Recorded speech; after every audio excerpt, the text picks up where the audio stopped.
Are you a man looking for an intensive program to help you overcome sexually addictive behaviors? Gateway to Freedom is your answer. Gateway to Freedom is a 3-day workshop for men seeking to overcome any destructive sexual habits. Whether married, single, or divorced, Gateway to Freedom will help men regain hope for a new life of purity and real contentment. The workshop is conducted by experts in the field of sexual addiction recovery with decades of combined experience. Read testimonials of workshop alumni at gatewaymen.com. Get all the info and register online at gatewaymen.com or call 1-800-49-PURITY. Hi, my name is Jonathan, and I'm the founder of the Gateway to Freedom Workshop.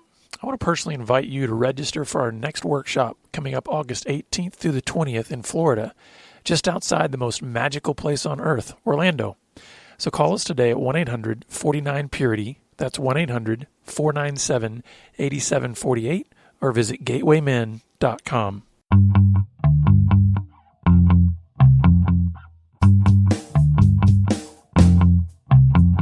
You're listening to Pure Sex Radio, training men, educating women. Brought to you by Be Broken Ministries. Visit us on the web at puresexradio.com. Good day, radio listeners, and welcome to this edition of the Pure Sex Radio broadcast. We're glad to have you here with us. My name is Jonathan, and we have a very special guest from across the hall with us today. We have Gigi Hopkins with us from our Wives Care Ministry. So welcome, Gigi. Hey, thank you. Thank you for having me. Yeah, it's a joy. You had to come a long way, all the way across the hall from your office, right? Yes. So it's exciting. We want to have Gigi on periodically because, you know, the Wives Care Ministry is so essential to our overall ministry, because it's not just about us trying to help men get well, but it's really realizing that so many of the men that we see in our ministry, they're married. Probably about 80% or more of the men that reach out for help with us are married, and so we want to be able to help the wives as well, and so that's why Gigi does the work that she does here. And before we get into the specific topic today, Gigi, what I would love for you to do is to be able to share with our listeners briefly about the Wives Care groups and when the next ones are going to be starting, because I think that's an incredible resource in your area of ministry, and we want our listeners to be able to know about that. Thank you, Jonathan. Yes, we're very excited about the Wives Care groups that started last year, and we've been doing them this year in the 6-week format. So it is a way for a very non-threatening way that a wife can connect to some good content, solid content on how to do this journey, so she understands better what it's going to take in terms of commitment from her. Long term. Also, she gets to connect with other wives who are going through this as well. And we have a max of 6 ladies. We also you have an option. Some people don't want to be on video, but you can so our listeners know, you can access these groups from anywhere because it's video groups. Correct. Right. So yes. that it's not local to San Antonio. You can be anywhere in the world and be part of one of these Wives Care groups. That's right. We've had people in France. We had people in the Philippines. Yeah. And I'm originally from Brazil, so you know me and my heart for the world. Right. So I like that we can connect. And we have listeners in over 100 countries around the world. So if you're out there in another country and you're tuning us out because you're thinking, oh, they're talking in America about these Wives Care groups, listen up, because you could be part of these groups no matter where you are in the world. Yes, and no matter where you are, you can actually feel like you're there and you see people's faces, those that are ready to, be on video. So I love that aspect, because I do like to interact face-to-face. So tell our listeners when the next groups are coming up and how they can access to get more information about the Wives Care groups. Okay. The next group, the 2 groups, we have an AM group and a PM group, and this is Central Time, right? 9 a.m. here and 7 p.m. And those start on July 27th. and they run for 6 weeks, Yeah. right? And also you can access the information in our website on wivescare.com. Look for the care groups, and you can just go ahead and register. And that's... Yeah. And if you have any questions on the wivescare.com website, there's a contact us page, and you can get more information about that. So please go to wivescare.com and click on the care groups, and you can learn all about the care groups coming up. And there's also an option there that you can set up a 30-minute call with me and chat about it. So if you have questions and would prefer to set up an appointment, you can do that too. Excellent. Well, Gigi, let's jump into our topic here, because we're going to be discussing this issue of trauma, because it's a very real aspect that wives deal with when they discover whatever their husband's sexual betrayal has been, whether it's pornography or live encounters or some other kind of sexual boundary that's been crossed. Yes. That's clearly a traumatic event for a woman to hear. So why don't you sort of set the stage for how we're going to be talking about the subject of trauma, because sometimes people might think of trauma in many different contexts. And so why don't you share with us a story of a person who experienced trauma in a different context, but it has implications for what we're going to be talking about here today for a wife struggling with her husband's betrayal. Sure. Thank you, Jonathan. I thought I would start.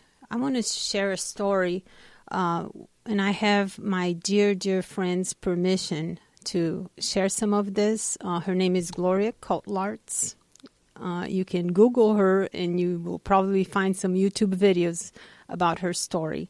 But she's been a friend for about 5 years or so. Met in church, and we were both going through a very difficult season with our adult kids. So at some point we connected and we said, let's pray together. So we started this wonderful friendship that we were going to pray for our kids and have that support.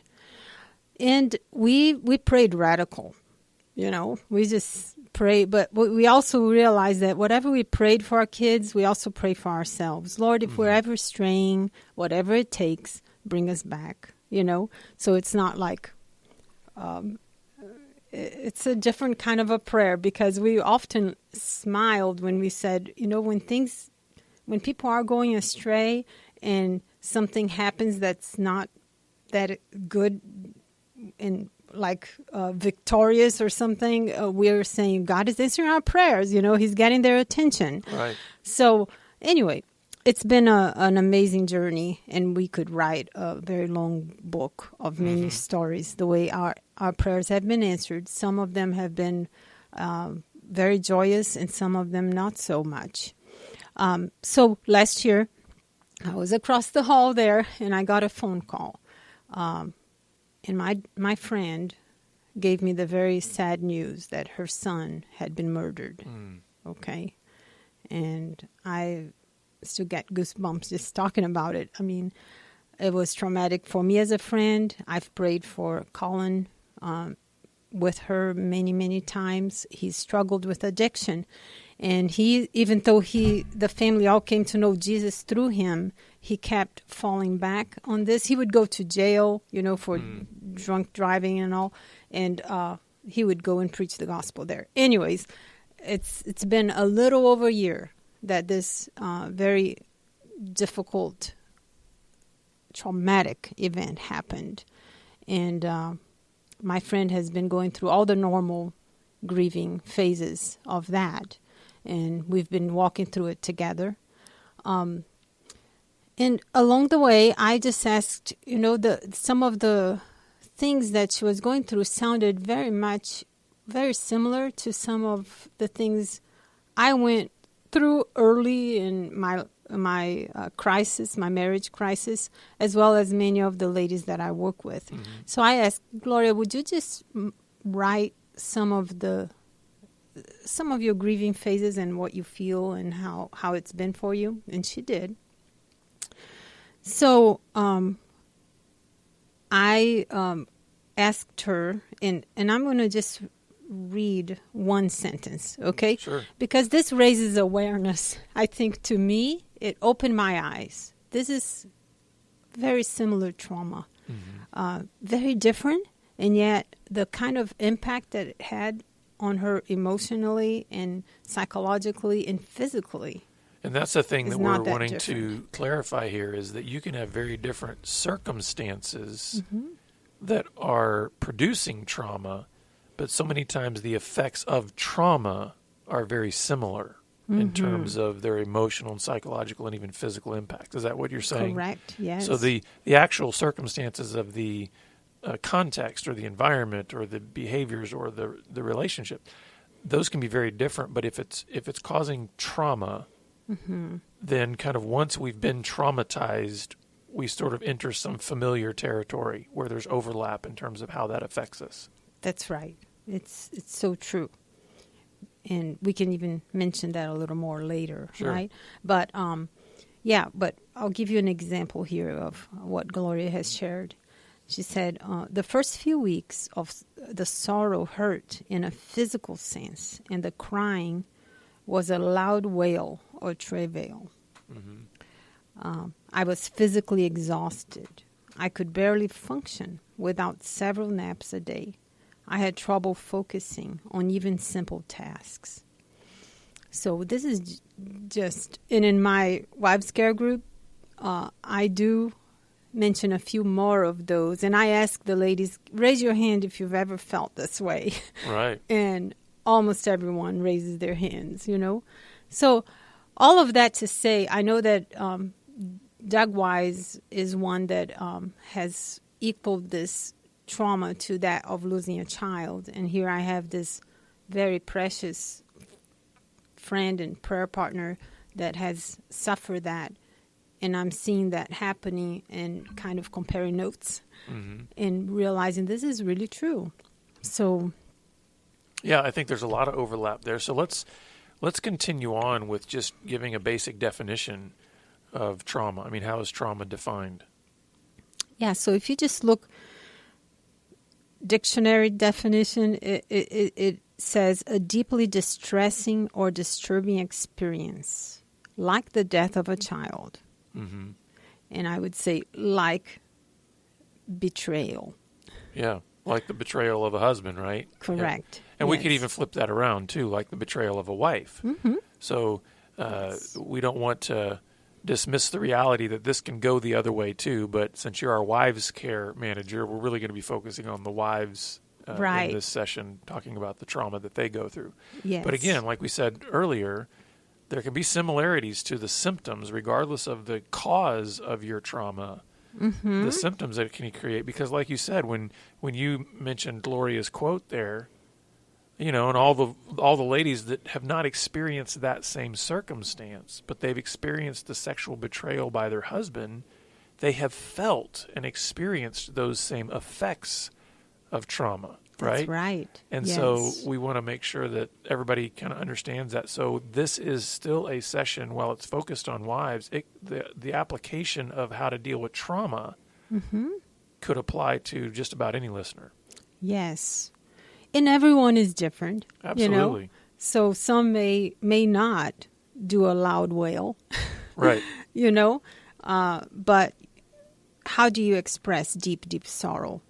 However that may look like, that's how you will probably do. And I think, wouldn't you agree that when you experience a trauma like the death of a child or like the sexual betrayal of a spouse, isn't it possible that you can't predict how you would respond to that emotionally? Right. It's almost like you don't until you've crossed that bridge. You could make estimations. You could kind of guess about how you might respond to that.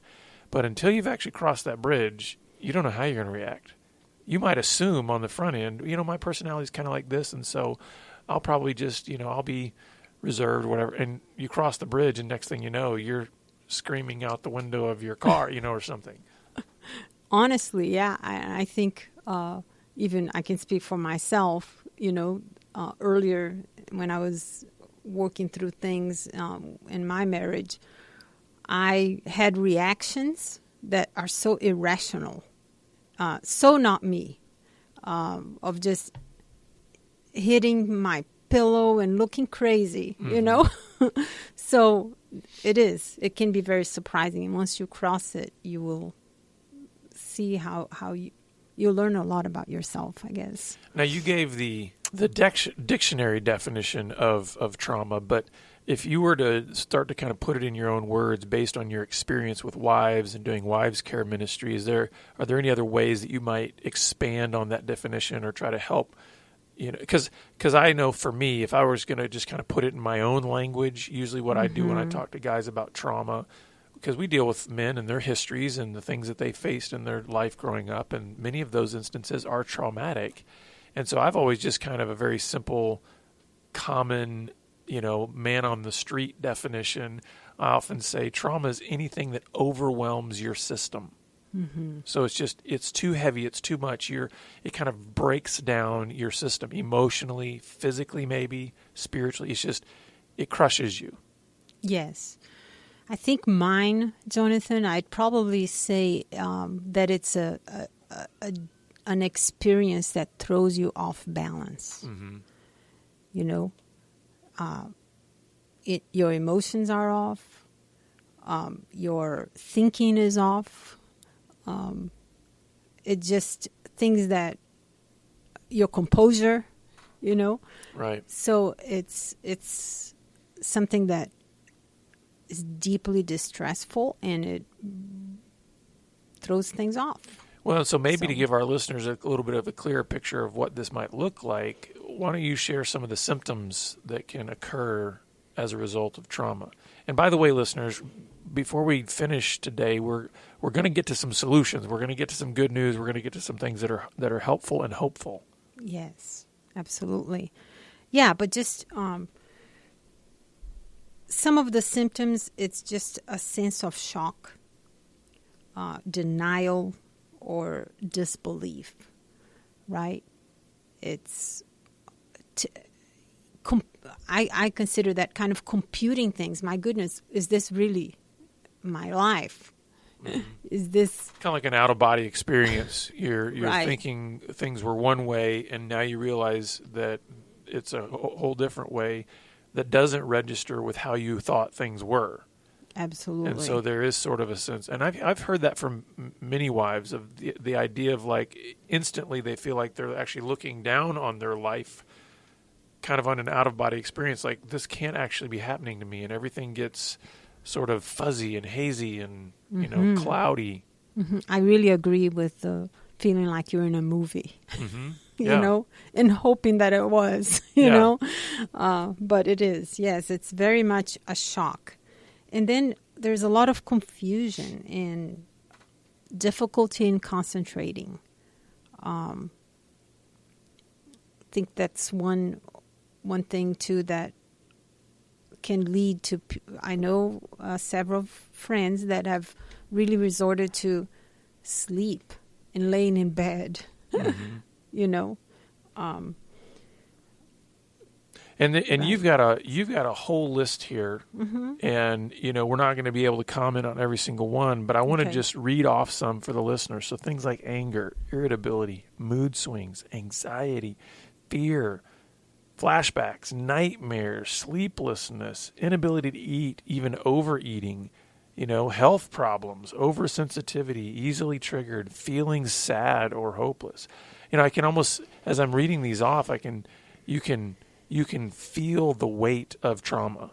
Yes. And the ones I really wanted us to maybe focus on a little bit before we shift over into talking solutions is the idea of guilt and shame, self-blame, this negative self-talk, and then really withdrawing from others. How have you seen that create even a more negative spiral for wives who are trying to deal with the trauma of their husband's betrayal? Well, I have to say, in my personal story, that's been something I've been spared of, and I only can give God the credit because it's not something so natural for me. But when I found out about what was happening, I immediately asked my husband that we go and get another set of eyes in our situation.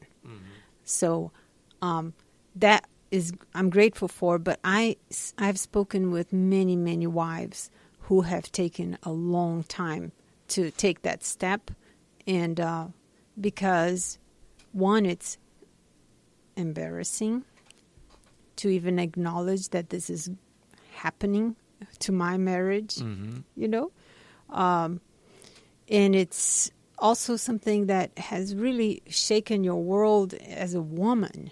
And you're just, because of all that shock and that confusion that we talked about here, you a lot of self-doubt comes in, and wondering, what have I done? Because you don't even understand what you're dealing with in the first place, and you know what led your husband to do the things that he's doing. So there's a lot of insecurity, and could this be my fault? Am I just not enough?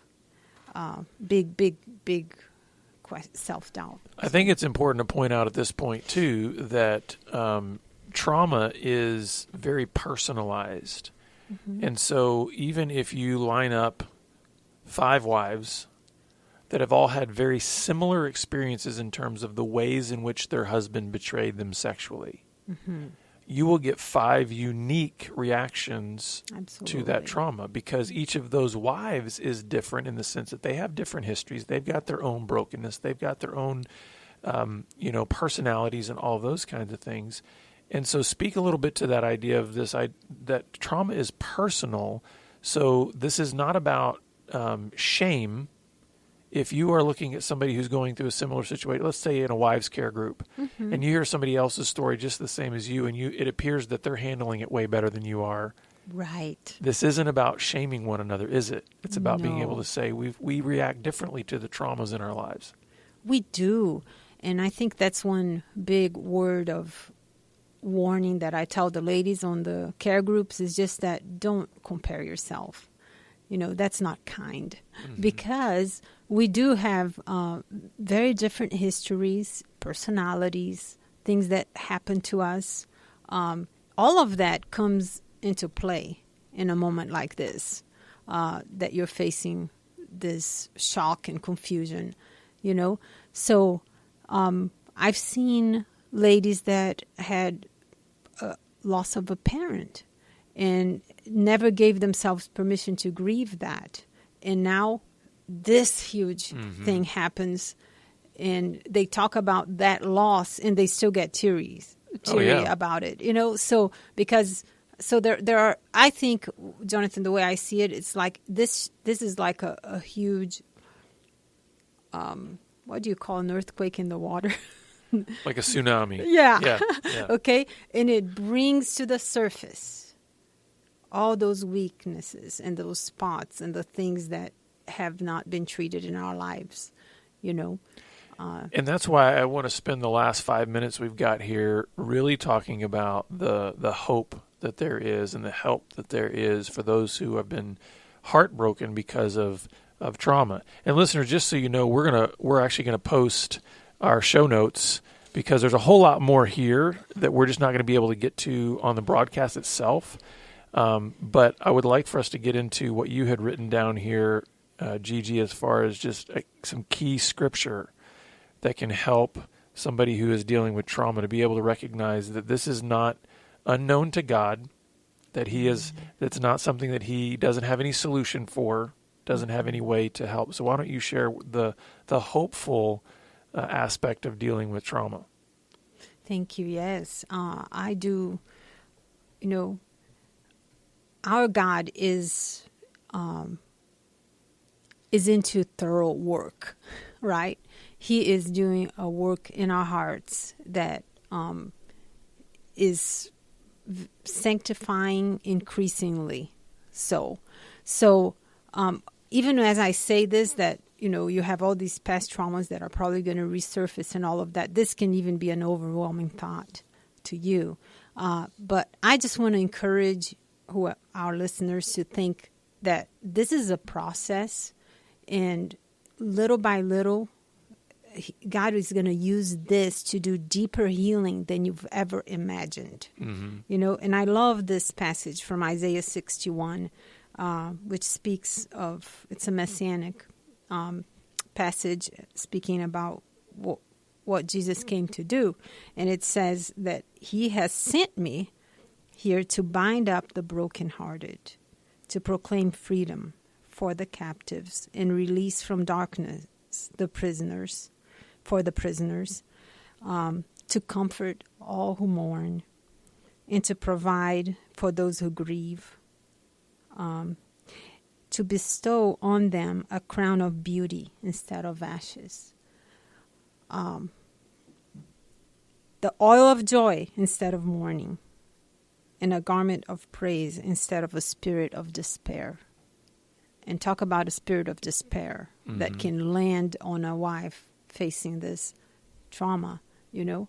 So I just want to say and encourage you to consider that this journey can look overwhelming, the journey to heal from this kind of a trauma, but it really is going to, you're going to come out of it a different person because of the God, the great God and the healer that we have in Jesus Christ. So, and the end of that passage from Isaiah 61, 1 through 3 says they, meaning all of these folks that Jesus came to bind up and to heal and to set free, they will be called oaks of righteousness, a planting of the Lord for the display of his splendor.